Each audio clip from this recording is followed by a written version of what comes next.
सब्जियां बेचने वाला एप्पल कार।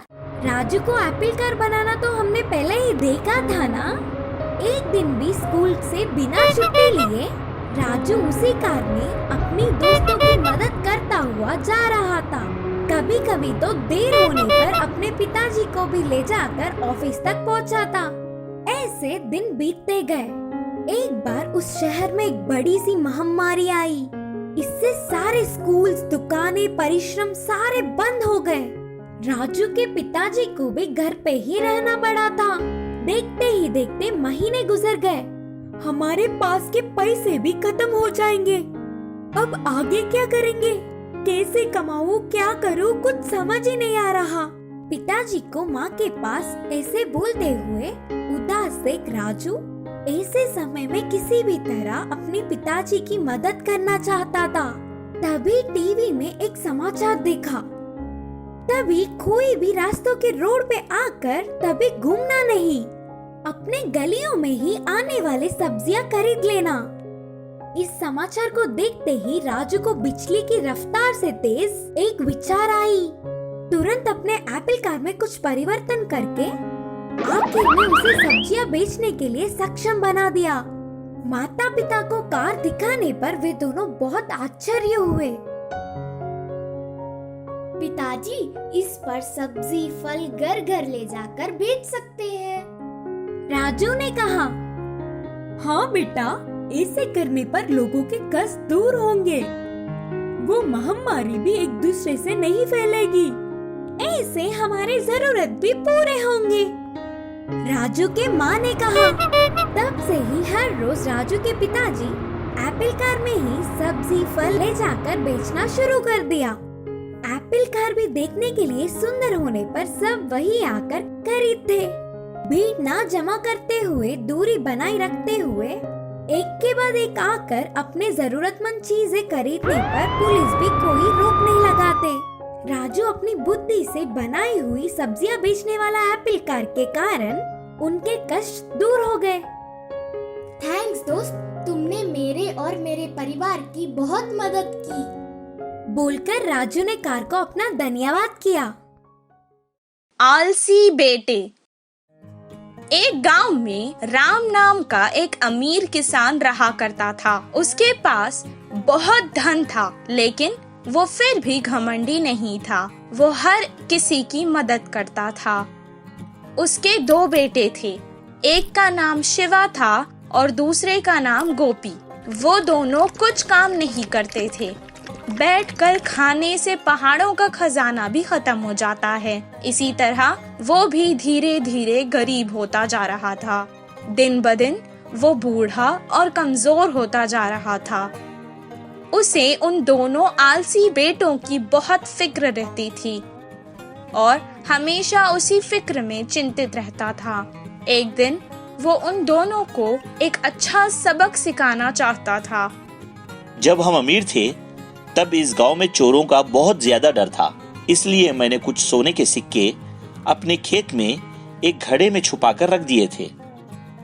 बहुत वक्त हो गया है ना, इसलिए मुझे याद नहीं आ रहा है कि वो कहाँ रखे हैं। तुम दोनों सारा खेत खोद दो और उस घड़े को बाहर निकालो। अब हमें उस सिक्कों की बहुत ज्यादा जरूरत है। बहुत खुशी से शिवा और गोपी खेत गए और सारा खेत खोदने लगे। कुछ देर बाद गोपी ने कहा, अभी तक हमने बहुत खोद दिया है, फिर भी हमें वो सोने के सिक्कों से भरा हुआ घड़ा नहीं मिला। शिवा ने जवाब दिया, जिधर खोदना बाकी है उधर ही होगा शायद। बिना ज्यादा समय गवाए जल्दी करते हैं। बहुत मुश्किल से उन्होंने सारा खेत खोद डाला, लेकिन उन्हें वो घड़ा नहीं मिला। वो वापस घर आकर अपने पिता को सब कुछ सुनाने लगी। मुझे लगता है कि घड़ा शायद चोरी हो गया है। अब जाने दो, तुम ही बताओ। एक काम करते हैं, तुम दोनों ने इतनी मेहनत से सारा खेत खोदा है ना, तो क्यों ना उसमें कुछ बीज डालकर फसल उगाई जाए। दिया था, इसीलिए उन्हें अब ज्यादा मेहनत नहीं करनी पड़ेगी सोचकर वो मान गए और बाजार जाकर बीज ले आए और उसे खेत में डाल दिया। कुछ दिन बाद बहुत अच्छी बारिश हुई, फसल भी बहुत अच्छी होने लगी। तब राम खेत आया और फसल देखकर उसे बहुत संतुष्टि मिली। उस साल खेती बहुत अच्छी हुई। उन्होंने सारी फसल काट दी और बारिशों में और बोरियों में डालकर घर ले आए। तब राम ने कहा, अपने लिए कुछ अनाज की बोरियां रख लो और बाकी के बाजार में बेच आओ। जैसा उनके पिता ने कहा, शिवा और गोपी ने बिल्कुल वैसा ही किया। सारी फसल बेचकर उसके पैसे अपने पिता को लाकर दे दिए। अपने बच्चों की पहली कमाई को देखकर वो बहुत खुश हुआ और कहने लगा, बच्चों, यही है वो सोने के सिक्कों से भरा घड़ा जो तुम दोनों मिलकर हर साल इस खेत से कमा सकते हो। तुम दोनों सुखी जीवन बिता सकते हो और हर किसी की मदद कर सकते हो। पिता की ये बात सुनकर बेटों को भी बहुत खुशी हुई। वो दोनों आलस छोड़कर अब हर साल इसी तरह फसल उगाकर धनवान होने लगे।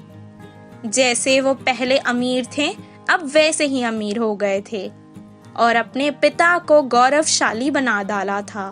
इस कहानी से हमें ये शिक्षा मिलती है कि मेहनत करेंगे तो ही फल मिलेगा। जादुई बिजली। एक गांव में रामू, सोनू और मोनू नामक 3 दोस्त रहा करते थे। रामू एक किसान था। वो खेत में काम करके खुश रहता था। सोनू एक दूध वाला था। मोनू एक दुकानदार था। एक दिन तीनों दोस्त शहर को कुछ काम से गए। काम पूरा होने तक शाम हो गई। शाम को जब वो लौटकर गांव वापस जा रहे थे, उनको जंगल पार करके वापस जाना था। अचानक आसमान में बादल आ गए। कुछ देर तीनों दोस्त एक दूसरे से मशवरा करने लगे। फिर आगे चलते रहे। अचानक बादलों में बिजलियां कड़कना शुरू हो गई। वो डर गए। सोनू ने कहा, बाप रे, बिजली को देख रहे हो? लगता है आज तो हम जंगल में ही फंस जाएंगे। हाँ हाँ, सही कहा तुमने। आज तो ऐसे ही लगता है। बहुत रात हो चुकी है। अब हमें आगे नहीं जाना चाहिए। हम जंगल के बीचों बीच है। अब अगर हम आगे जाएंगे तो भी खतरा है, पीछे जाएंगे तो भी खतरा है। इससे बेहतर है हम आगे चले जाएं। इतना कहकर वो बैलगाड़ी आगे चलाने लगा। थोड़ी दूर जाते ही जोरों की बारिश शुरू हो गई। जंगल में बहुत ज्यादा अंधेरा था और ऊपर से तेज बारिश और बिजलियां कड़क रही थी। ये सब देखकर वो डरने लगे। अचानक उनकी बैलगाड़ी के सामने एक बड़ा सा पत्थर आ गिरा। तीनों बैलगाड़ी से उतर गए और एक पेड़ के नीचे रुक गए।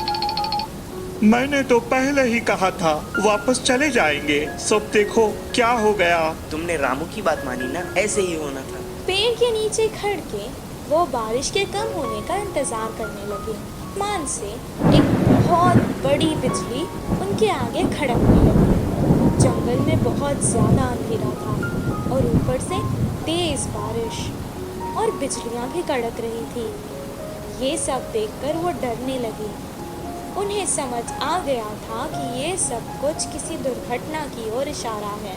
मुझे लगता है कि भगवान में से हम तीनों में किसी एक को सजा देना चाहता है। अब पता नहीं वो हम तीनों में से कौन है। ऐसा ना हो, मुझे लगता है भगवान हम में से किसी पापी को सजा देना चाहता है। अब पता नहीं वो हम तीनों में से कौन है। ऐसा ना हो किसी एक के कारण हम तीनों को सजा मिले। मैंने आज तक कोई पाप नहीं किया। मैं जाकर उस बिजली के आगे खड़ा हो जाता हूँ। अगर मैं पापी हूँ तो मुझे सजा मिलेगी। जैसा उसने कहा था उसे कुछ नहीं हुआ। वो वापस पेड़ के नीचे आकर खड़ गया। मोनू भी अपने मन में सोचने लगा, उसने तो कभी कोई पाप नहीं किया था। सोनू की तरह वो भी बिजली के आगे खड़ गया। उसे भी कुछ नहीं हुआ। अब रामू की बारी थी। वो सोचने लगा कि बाकी दोनों तो बच गए, अब भगवान को उसे ही सजा देनी होगी। लेकिन उसने भी तो कोई पाप नहीं किया था। वो डरते डरते बिजली के आगे खड़ गया। तभी अचानक बिजली वहां से पेड़ की तरफ चली गई और पेड़ के ऊपर गिर गई। पेड़ जल गया और उसके नीचे खड़े सोनू और मोनू मर गए। रामू को कुछ देर तक समझ ही नहीं आया कि आखिर हो क्या रहा है। दोनों दोस्तों की मौत पर वो बहुत दुखी हुआ और रोने लगा। हे भगवान, ये क्या हो गया? अगर अब मैं इन दोनों के बिना गांव जाऊंगा तो गांव के लोग मुझे ही इनका मौत का जिम्मेदार समझेंगे और मेरी बहुत बेइज्जती होगी। इससे बेहतर है मैं यहीं अपने दोस्तों के साथ मर जाता हूँ। रामू बहुत देर तक रोने लगा और रोते रोते वो भी मर गया। और अचानक एक देवी आकाश से प्रकट हुई और वो रामू की अच्छाई से बहुत खुश हुई, इसलिए उसने तीनों को जीवित कर दिया। रामू, तुम बहुत अच्छे हो इंसान। रामू, तुम बहुत अच्छे इंसान हो। तुमने कभी कोई पाप नहीं किया है। और तुम्हारे ये दोस्त सोनू, ये जो दूध बेचता था उसमें पानी मिलाया करता था और दूध को बहुत महंगे दाम पर बेचता था। तुम्हारा ये दोस्त मोनू, ये जो व्यापार करता था, ये दुकान के सामान में मिलावट करता था और बहुत महंगे दाम पर बेचता था। तुम ही बताओ, क्या ये पाप नहीं? पर तुम बहुत अच्छे हो, सबकी मदद करते हो। तुमने ऐसे पापियों के लिए अपनी जान दे दी। मुझे अच्छा लगा। अब मैंने खुश होकर तुम तीनों को जीवित कर दिया है। सोनू, मोनू, तुम्हारी जिंदगी का कारण आज रामू है। अपने पाप छोड़ दो और अच्छे इंसान बन जाओ। सोनू मोनू ने अपनी गलती का पश्चाताप किया और अपने आप से वादा कर लिया कि अब वो कोई पाप नहीं करेंगे। और रामू जैसा अच्छा दोस्त पाकर वो बहुत खुश हुए। तीनों बैलगाड़ी में बैठकर वापस गांव आ गए। अगले ही दिन से वो अपने अपने काम पर लग गए। सोनू अब दूध में पानी बहुत कम मिलाता था और मोनू सही दाम पर सही तोलकर बिना मिलावट वाला सामान बेचता था। इस कहानी से हमें ये शिक्षा मिलती है कि अगर हम अच्छा करेंगे तो हमारे साथ अच्छा ही होगा।